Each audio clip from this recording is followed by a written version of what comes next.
here today on the KJ from OC podcast, and we are here with John Stark on the left and Ben Jones on the right from Cinema Gulp.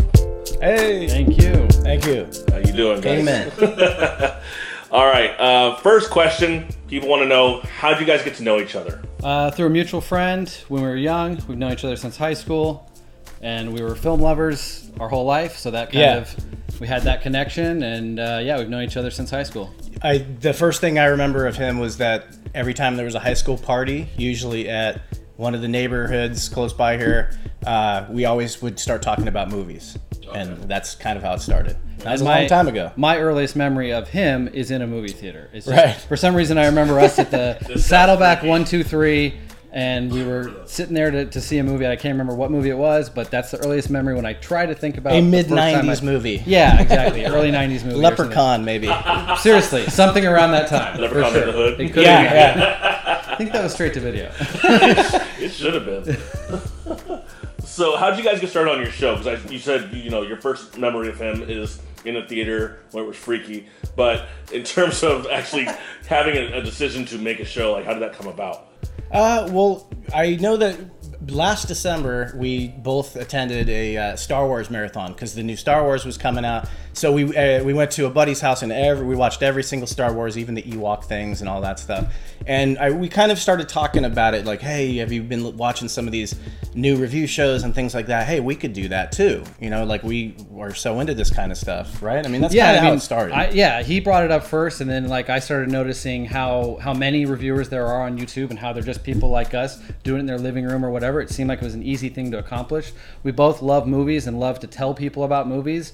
And he was already writing some reviews, actually writing them. And I kind of have my own way of reviewing movies. I do an awards list every year. It's not official reviews, but it's kind of my own way to get the word out there about the movies that I loved and the movies I think people should see. So we just kind of combined that and felt like, well, we can do what we've seen these people do on YouTube. So we got together, I think in April, and finally started doing it. Yeah, it's been like a work in progress, deciding on the format, deciding the length, and most importantly, deciding that gimmick, what's going to separate us from, because there's so many of these things, So that's been the focus for the last, I think, since early April when we started. So. Yeah. Okay, so you guys have only been around for 4 or 5 months? Yeah, just about. Okay. Yeah. All right, explain your rating system. I know it's totally different. It's like a 1 to 10 scale. And I saw the video and I was like, you guys should explain it to people. That's not good. That means it's confusing. Well, I was trying. We think the video does a really good job of explaining it. In fact, we hope that people maybe when they see this get a chance to check out our video on YouTube and see that ratings video, because it really does explain it pretty well. But we have 2 different ways that when it comes to actually giving a score or a rating for the movie, right. We have 2 ways that we like to do it. There's the audience chuggability, which is really just a recommendation to the audience whether they should take their time to go see it in the theater, if we want them to rush out and see it right away, like we're telling you about Hell and High Water, rush out and see it right away. Or something that we saw recently that was terrible, like the Bourne movie I really hated. I would say it was flat on our scale. It was something not worth wasting. Flat. It was not worth your time in the theater. If you're a big fan of the series, sure, you're going to eventually check it out. But the scale certainly sways between go see it right away, check it out if you're going to the theater anyway, this is worth your time. Yeah. Or it's not worth your time at all. You can see it on video or never see it at all. It just kind of sways between all of that. The audience chuggability represents first impressions of a movie. Right after you see it, do you think people should spend the money and the time to go see it in the theater? Or is it good, but they can wait to see it? That's the first impression. When we get to the Gulp Gauge, that's where it gets more about in-depth filmmaking style, things like that, right? Yeah, our personal take on the movie as a whole, all of the filmmaking aspects, how they came together, and how strong of a film it was. Right. For our personal take. So you guys will watch it one time, and based on that one time, or are you saying you're going to watch a movie maybe 2 or 3 times to... Well, I personally like to watch something that I like. I'm going to watch multiple times. I have this awards list that I do every year that requires me to watch things against each other. I do my own Oscars, so I actually kind of figure out what the 5, 6, 7 best movies, pull them together, watch them all together, pick the 5 best from that or whatever. So me doing that's like my own little thing, requires me to watch movies multiple times. I'm not saying everyone has to get what they want out of a movie. for these particular reviews, because we try to get them out in the manner that everybody else does, we don't want to be left in the dirt. You usually just get around to seeing it once, hence the audience chuggability one, which is first impressions. But then we take what we know about filmmaking, and that's where we incorporate it into our Gulp Gauge, where we give it a 1 through 10 score. So, and it can actually reach to 11. We haven't done it yet for any of the films we've reviewed. We may never do it, and we may never do it because I kind of wanted to implement 11 as a spot for films that are almost untouchable, and we talk about that in the ratings video. The certain type of film that we would consider to be something that would reach an 11, not just a 10. There's movies that are great that deserve the 10, but there's movies that will stand the test of time and always be remembered as one of the best ever. That deserves to be a little bit higher than just a great experience at the theater. So something like a Wizard of Oz, which is always my go-to, Gone with the Wind. Yeah. Yeah, Stuff we like- kind of like reference that. like Citizen Kane, Jaws, even Aliens, because a lot of people think of that as flawless. Movies like that, Goodfellas. But I think it still would be our personal opinion on those films. Correct. And my 11s may be completely different than his 11s, but we both agreed that was a way to kind of elevate those films that deserve to be put on a pedestal above other films that are just as good or as amazing to the average audience. But for us, these films are a bit elevated. Okay, so you'll have your score for a movie, you'll have your score, and then do you guys like combine an average, or like how does that work? We just give our scores out. We don't really do the average because we do have individual tastes that vary quite often. Yeah, I They're think different. Cinema Gulp, what we've come up with for Cinema Gulp is certainly both of our opinions separate. Every review we give our opinions as they come. Right. There have been movies he liked that I didn't, movies I liked that he didn't like as much, and we're just being honest about our feelings on a film. So it's not really about figuring out a way where our scores combine or our feelings on a movie combine. Hasn't gotten ugly yet, though. No, not at all. And I don't think there's any reason for it to. Although I'm sure there's going to be a film you're passionate about that I may not be, and vice versa. We'll see. By the end of the year, we might have films that we really felt strongly about and somebody else didn't. All right. I heard there's a new Halloween coming out like this year or next year, like a brand new start, so please review that. Right. Oh, I happily do it. I love the Halloween. Thank God. I've got all of them right back there. Oh, really? Yeah. So even like the Rob No, Zombie I have versions? everything through 5. Oh, okay. I don't. So you don't I have did kind of H2O. like the Rob Zombie one. Did you? Or the first one. I thought it was Okay, just okay. gritty and actually kind of scary, but Yeah. kind of still like a cheesy, weak movie in general. He's not a great director. I would not call him a great I don't director. like anything he's So done. like House of a Thousand Corpses, that's not your thing? No, I'm no. a huge horror fan, but I'm not a fan of his horror movies. No, and that like whole torture porn kind of style of horror movies, there's very few that I think I've really enjoyed. He would possibly place 3rd or 4th in a student film horror contest because he uses visuals. Well, I mean, that's no crack on him. He's made some movies that have made money, but when I watch those, that visual style is literally what people are gunning for in film school. It's all visual flair and pop. I mean, he came from a musical background, and his movies Music feel like videos. music videos. Yeah, exactly. And probably shot a bunch of his own music videos Right. along the way. That's where he cut his teeth, probably, or something. No, I kind of want to get back to the Halloween thing for a second, because you stopped at 5. Why didn't you go to 6 and Have you H2O? seen 6? I have. Have you seen H2O? Hey, come have on, you seen, Paul Rudd Have you is in seen any 6, film man. beyond Park? You didn't like H2O? No. No. Is that the one with Busta Rhymes? Is that the one with No, Busta that- Rhymes? That was a bit late. That was 8. That was Resurrection. Okay, 2002. okay, gotcha. Yeah. And the I mean, they American Pie kid. Michael Myers wasn't scary anymore by the time they got past, by the time they got to 6. He Yeah. just I wasn't. don't think he was And scary maybe I anymore had- after 2. Yeah, I personally. mean, All right, so the boring question: how do you guys get your clips for your reviews? Through basic channels, a lot of that stuff you can find online. It's available to you to use. The thing about YouTube, and I know you wanted to mention that we did get our first review pulled and blocked from YouTube. The thing about YouTube is that they're a business, obviously, and it's a worldwide display of content. It's all open to everybody. It's just such a giant, melting pot of people sharing things that it's hard for a lot of studios to keep up with what's happening, with what's being put out there. Clips from the movie are being put out there every once in a while, and like I said, a lot of this stuff will come straight from a DVD, digitized right into my system. But the stuff that comes from the web, sometimes the studios don't catch it in time, and for something like Suicide Squad, which is what got blocked from us, I used too much of their copywritten content, where a lot of studios are fine with that. What they do is they make a deal with you when they catch you with their content, is they say, we're going to monetize this. So we're going to put ads on your stuff. If you are okay with that, here's our footage, go ahead and use it.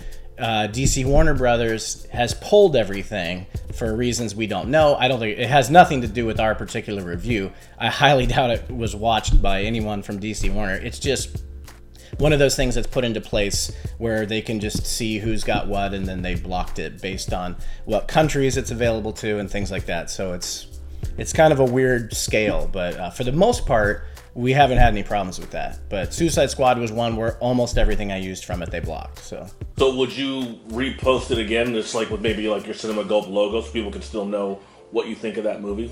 We probably will. I didn't want to post it yet because we had just put one out for Sausage Party and we're trying to get hits on that one. So I haven't done it yet, but I probably should. Yeah. Have other movies been removed as well, or just that one? That was the only one.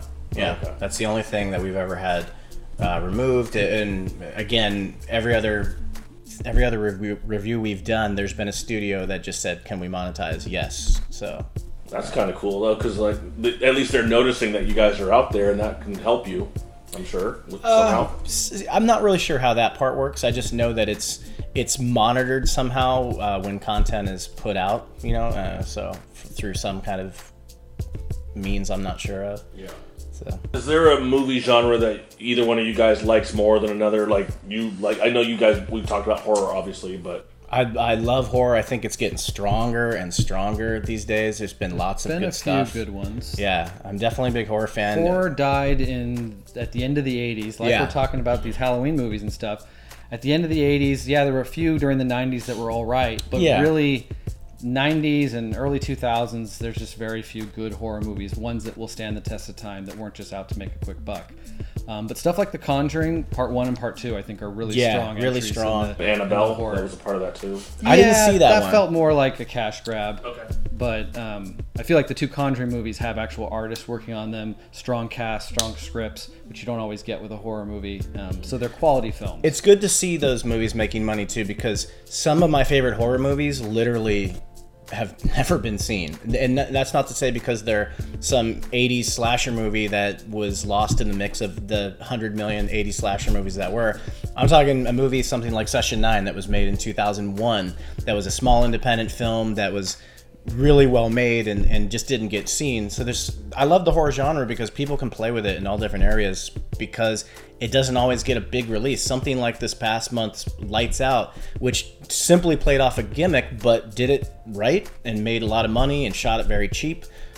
It's cool to see that kind of stuff happening, whether or not it becomes a new fad where people are like, oh, let's think of a gimmick and make a horror movie for an hour and 20 minutes. I don't know if that'll succeed every time, but there's been little ones here and there. Like It Follows from last year was a gimmick, and to me worked really, really well for what it was trying to do. So that's what's cool about horrors. You can take it in all those different areas. But it seems like some of these smaller, like independent type horror films with a fresh voice behind it, some new filmmaker who's trying to make his mark, those ones work a lot better than the studio-driven ones like an Annabelle, or I think there's like a sequel to Ouija Board coming out or something like that. Like stuff like that that's studio-driven with a cast of teenagers and stuff. Those still suck, just like any other. Well, did you see The Gallows? Because I really liked that. Came out last year. The Gallows. Was that was the one where the kids putting on a play? Charlie. Yeah. Hung himself, shot, handy cam. Thought it was pretty terrible. I don't think I saw that one. Touché. So my awards list that I do, my Academy Awards personal awards list that I do, to be fair to every movie, at least since 2005, I've been really strong with making sure I watch every movie that comes out in the theater. Really? The Gallows is one that I'm not even sure if it came out, but I'd heard about it enough that I got around to watching it. Like I try to avoid watching straight to video or things that don't get theatrical releases because I don't have the time. I see about 180 movies one time through, and then another 50 or 60 of those that I liked 2 or 3 times through. There's not enough time in the year to see everything. But occasionally something that's like, I didn't know if it came out in the theater, but I heard enough about it, I get around to seeing, and that was one of them. And it was just like, this was a waste of time. I thought you were talking about The Shallows. I'm like, I really liked that movie, the shark movie. It's not really a horror movie. I don't know. I guess it is, but I really liked that movie that came out early in the summer. Kind of looked over a little bit. I missed it. Is it like a New Age Jaws? It's a very, very, very different type of story, but it's got some, obviously when you're gonna make a movie about a shark terrorizing something, it has more of like it's a central location. It takes place, all in one area, and it's like a survival story. But that movie was built mostly on the performance, and it was Blake Lively, who I don't think has done anything nearly as good as she did this movie. So, but yeah, that's kind of a horror movie. But when you said The Gallows, I thought I was like, wait a minute, maybe he's saying it wrong. I kind of thought when The Shallows came out, it was a play off of the name The Gallows, because that whole, I don't know if you guys saw the YouTube, or not YouTube, but like the Vines or whatever, of people playing a game called Charlie Charlie. Are you here? And then like the pencil would spin on this like yes, no, whatever. And then it would spin around, and then if it landed on yes, people like would freak the fuck out. But really, someone's blowing on the pencil, and you just have no idea based on it was stupid. It sounds familiar, but it was based on I think that was kind of part of the whole promotion of that movie. Part of the marketing for that. Yeah, and it worked because it scared the fuck out of me, to be honest with you. Yeah, a big problem with that movie was how it was shot, that it was the found footage kind of style, or which has kind of had its day, I think. It's totally had its day. Very few movies make it effective. I think really only Blair Witch and Cloverfield actually used it to the effect, the desired effect. Not Paranormal? No, I hate those movies. I know we may have I think we have a major difference of opinion on our taste in horror movies, but that's kind of my point. Is I really haven't seen too many horror movies I feel strongly about. I feel like they've mostly been cash grabs over the last 10-15 years. Okay. I think the first Paranormal Activity scared the shit out of me, and so it was effective in that way, and it made sense how he shot it on his computer, blah blah blah, because you could literally have as much space as you could possibly want on a digitized camera. Problem was they did sequels where it was so like, okay, well now it's going to be on a security camera, and then the next one's going to be an 80s, which was kind of the third one actually was kind of cool with the 80s VHS tape stuff. But yeah, I recognized the originality of what they did with that first film, and thought, I was hyped to see it based on people talking about it, and thought it was an interesting concept. I just didn't think it played out all that well. And it was boring in my opinion. There was very few moments that were actually scary. I think it's one of those ones that haunts you later. Like it's not like when you're watching it, but it haunts you later on. You're like, oh shit. Yeah, it's funny that they started with a $15,000 budget for the first one or something like that, and then it became 5 or 6 movies, including the one that came out last year, which was horrible. Do not go see that one. No, that one was stupid. Wasn't it called like Ghost Protocol or something? Mission Impossible. Paranormal Activity, Ghost Protocol. I just happened to look up recently because I was thinking there was going to be another one this year, and I looked it up on Wikipedia. That was the last one. Yeah, I think that movie was so horribly done. Because I think they released it. It was like a limited release, and then like at the same time available on straight VOD or whatever. Well, didn't they do one that was like in the one that was in like the Barrio or something like that? Yeah, that was supposed to be kind of a spin-off. The marked one. I didn't see that one. Yeah, yeah. All right. That one was actually like okay. If I had to pick of all of them, that one was not as bad as some of the other ones. I think I would like to see. Well, maybe not, but it still never makes sense why. It'd be interesting to see. It'd be interesting to see a Purge movie in found footage. Like we had our ideas of what the next Purge should be. They can add that element to it. Did you guys see the Purge 2 we or did 3? Yeah. We didn't destroy it, but it wasn't as good as the one before it. I don't think so. I love action movies. I think a lot of my favorite movies are action movies, but I'm not an action junkie. Like there's so many bad action movies that come out that it takes the right one to be a good action movie. Yeah. I'm very critical of movies. I think everything has to live up to the best films. That's like when we were talking about the 11s and stuff like that. Films that's what I'm holding everything up to. It has to live up to that same kind of standard. And obviously not every film's going to be up to that. But I love action movies. I love movies that can get me excited. But I love dramas too. There's a lot of slow, quiet films that I'm fully in love with. I love comedies. I really love everything. And there's 10s and 11s or whatever in every category, in my opinion. But probably the thing that gets me most excited to see a movie is usually the talent behind it, the directors, the writers, the actors, whatever. So it may not really matter so much what genre those people are working in, but if it's somebody I respect and they've got a new film coming out, that's what's going to get me more excited than just the genre. Not to sound snobby, but I know that you do as well. Looking at what's coming out at Cannes or what did well at Cannes, that's a huge thing that I look at to see what not because I'm like, oh, I only watch things from the Cannes Film Festival or even Toronto or anything like that, because you hear like little word of mouth things and they start out as these tiny projects, and then they get more funding, and then they get marketing, and then they become Oscar movies, or they just become kind of sleeper hits or something like that. But watching how a movie comes up from something like a festival like that picks up steam and gets a lot of popularity, you really want to see those films, especially if you like the whole process of how that works and you know how much work goes into it.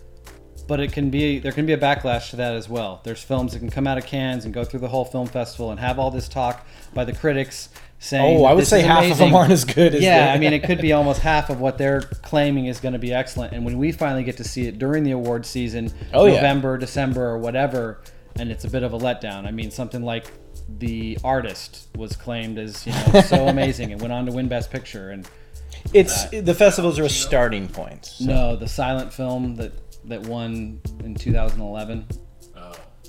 With no stars that you would really know. The thing that's cool about it's a French film, but it won Best Picture. You never saw it? Nope. Okay. The thing that's cool about action movies is like action movies have gone through different genres. Different genres in itself. Like, sure, you have the 80s action movie, and you even have like the Charles Bronson action movies, which weren't really that action packed. Revenge films. People like used to think that like Escape from New York was an action movie, but when you watch it, there's really no action in the movie at all. For sure. And then in the 80s it got really hyped up and became all about martial arts and stuff, and then the 90s they started taking like Oscar winners and trying to make action stars out of them. Like Nicolas Cage.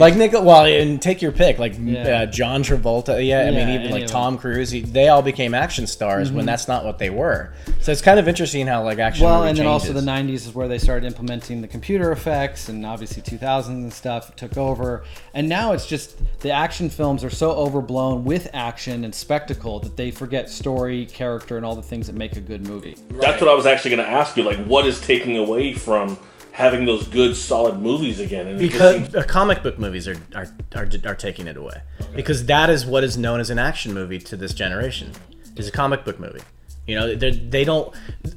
They'll put out movies that are more in the vein like a Jason Statham movie. He's still holding on to his built-in fan base, so he'll put out something like The Machinist 10 or The Transporter 20, and it'll get those people in there. Yeah. But then again, those are sequels too. But yeah, it's not going to get new fans. No, I think a lot of like action movies that were really expecting the star power and the fact that there was an original story there to do well crashed and burned because it didn't have Iron Man in it. Mm-hmm.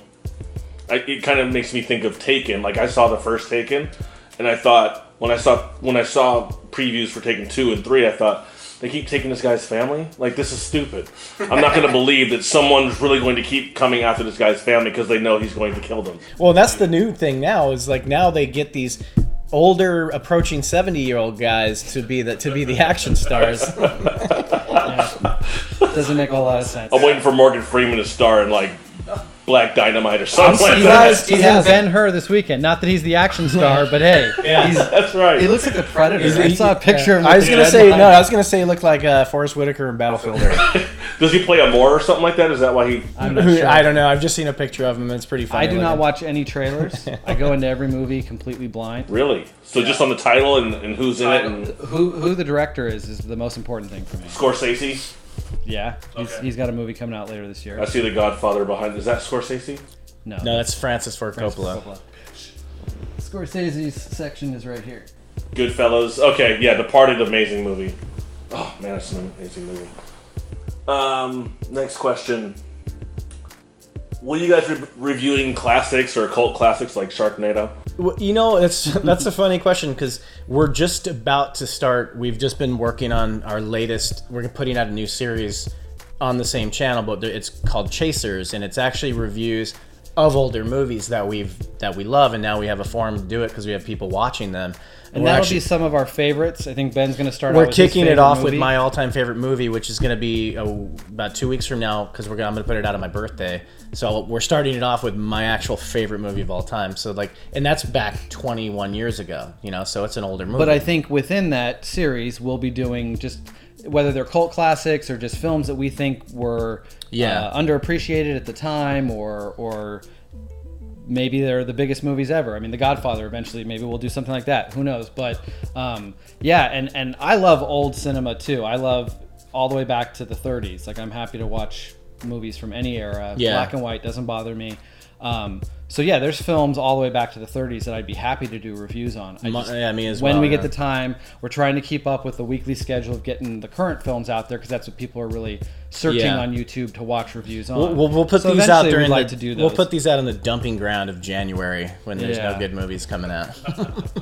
And right about now, in August, and so, although we did see the best movie of the year this week. So, Hella High Water. yes. It's really that, because since I saw the preview for it, I think when I went and saw Money Monster, which is another movie I want to suggest that you guys see, even if you're not reviewing it, just see it. I It's wanted to, I amazing. just didn't get around to it yet. Yeah, but same here. like I said, I see everything. By the end of the year, I make a point. Like, I don't put out my list until I've checked off 180 movies that came out and watched them all. So I will be seeing that on video. It's downloadable now on various. But your question about Sharknado, no, I mean not Straight to just video, not not just a theatrical release. not just because it's a TV movie, but because it's kind of meant to be what it is, which is, you know, stupid and silly, and like, I think that those things are. I know that there's a place for that, for people to review those things, and I appreciate a lot of stuff that the Sci-Fi Channel does. Those things to me are just. They're fun, like drinking game movies with your buddies on Saturdays, you know, when they come up and stuff like that. But yeah, we probably won't. And review we've stuff talked about doing that, like getting together with a group of friends and watching something that we know is terrible that we can just rip apart, kind of a Mystery Science Theater 3000 or whatever that style, where you sit there and you rip the movie apart while you're watching it and record that and see what comes out of that. We haven't picked something yet or figured out what we want to do with that, but that will probably come at some point, just for the fun of it, just for the exercise of it. Yeah. But I don't think it'll be Sharknado. Well, the Manos sequel just wrapped, so when they edit that together, I say we do Manos 2. Have you seen the first one? I've never seen Of it. course. I What's need to- Manos? It's a terrible. Manos Hands of Fate. Yeah, it's Hands of listed when you see lists of the worst films of all time. Yeah. It's always thrown in there with Plan 9 from Outer Space and Trolls and things It like got that. a sequel. So I may have to watch it to rename my worst movie of the year after I get done with Troll, which is currently what it's called. What is the name of that movie where the guy is like half man and like worm or some shit? Human Centipede? That's the one. There's 3 of those. Was that? Is that what those are I'm about? not sure if that's what he's talking That about. is what I'm. Well, that's where they sew people together. That's what it was. Okay, I never And saw it it. keeps growing in 2, 3. Like the first one is only 3 people sewn together, but by 2, 3, whatever they're on now, they keep making it bigger and longer and more See, disgusting. and that's goes back to when Those are also straight to video, but But hang on, that goes back to when we talk about gimmicks of horror movies. That's one that is solely reliant on a gimmick, and it's such a stupid gimmick and such an awful, off-putting, strange gimmick that it's not surprising that I think they put it out in the theater just to see how people would react, and then they took it out like a day later. Because it got no money. Or just because it's so ridiculous it shouldn't be well, made. and it may play at one theater. Like actually, around here, the block will get sometimes these horror movies that play for a week, and they're super low budget and they have no stars in it. Those are the kind of film that I'll monitor, and if it's gone within a week, then I don't consider it a real film. And can people make requests? Yes, Certainly, that'd I'd be happy fun. to take credit. Yeah, I think that would be fun. So how would they send you guys requests? Like through email, YouTube? We love they can, comments on the YouTube page. they We're can- always looking for comments. They can tweet, they can Facebook, or they can do the comments straight on just a video or on our ratings video, or they can just comment straight to the YouTube channel. Okay. That'd be cool. Yeah, I'd definitely do that. Yeah. I actually did a Tarzan, the new Tarzan one. We weren't going to do it. It had been out a while, and I decided to do it because someone did request that I do a quick Tarzan review. So we did put that one out too. A little late, but And how often are you guys putting out your reviews? Like once a week, once every couple of weeks? Right now, we've been pretty good most of the summer to do at least once a week, whatever the bigger movie or the most promising movie to us that's coming out that particular week. But during the middle of the summer, there was a number of times where he was able to get 2 or 3 out in a week, just depending on our schedules. we try. 2 is what we want, and sometimes we try to get the bigger one. Like obviously during the summer, whatever the big opening one is, we try to see that and get it out there right as it's opening, and then maybe during the weekend or a couple days during that next week, we'll do another one. But yeah, we always do 1 a week. I don't think we've missed that since we've started. And we usually try to do 2, and we have done 3 on occasion. So Yeah, like an example was, I think, the week that Ghostbusters came out. That was obviously the big film for that particular weekend. We both knew that it wasn't going to be the greatest film or whatever. I mean, not based on the backlash, but we just had our feelings about it. We happened to see a film that same week, I think, 2 days before we saw Ghostbusters, which was Hunt for the Wilder People. Another excellent film from this year, one of the few that we both just fell in love with and want to tell everybody go see it or review is a glowing review of this movie. So that particular week, we saw that, which was a really rewarding film, and then we had to watch Ghostbusters, and we did both reviews for that one and got them both out within a weekend or whatever. But it's usually, we catch like a smaller film that maybe we didn't even expect to see, and then whatever the big one is. Like this week, we didn't really have a huge plan to make sure we saw Hell or High Water this week. A friend of mine at work wanted to see it. I hit him up. It just ended up working out for our schedules to see it, and I'm so glad we did, because that would have been a film we might have waited we might have not even seen it till video if it didn't really get a big... I was making an effort to see it, whether this week or next. I didn't know anything about it. The only reason was that guy at work said, I want to see it. And I'm like, okay. Yeah. So you guys try to go see them together? When we can. When we know that... Sometimes we do the review right after the movie, so that's always good to see it together. But our schedules don't always work out that way, so... Yeah. And we do have quick shot reviews where it's one of us and not the other. Yeah, there's been a couple this summer that only he got to see the film or only I got to see the film, and we did our own personal review and put that out. Okay. And then merchandising. I see your shirts. We talked about the shirts a little bit before the show started, which is very cool. I like that you guys have your shirts and your logos. Thank you. Merchandising, where can they get shirts from you guys? No, not really. Like, we just kind of have them for ourselves. So you're greedy. No, I mean, if somebody... How much was it? I don't know. If somebody wanted one, I would surely make sure they got one. I just haven't really... Jay wanted one. Did he? He stole this one. Let's write down that order. I wear 3X. So. There you go. I'll 100% get you one. Thank you. I appreciate it. But yeah, koozies are next. Koozies are on the way. Wait, what are koozies? Koozies are the little thing you put your like drink in. You know. Oh. You should do that. Cinema Gulp. That's awesome. That would actually work for like your Science Fiction 3000 or whatever the hell the thing was called. Yeah, that would totally work. Have the camera behind you guys, be like, Cinema Gulp. Yeah. Anyway. All right, guys, thank you for your time. This is Cinema Gulp. This has been Ben Jones on the right and John Stark on the left. Thank you. Peace out.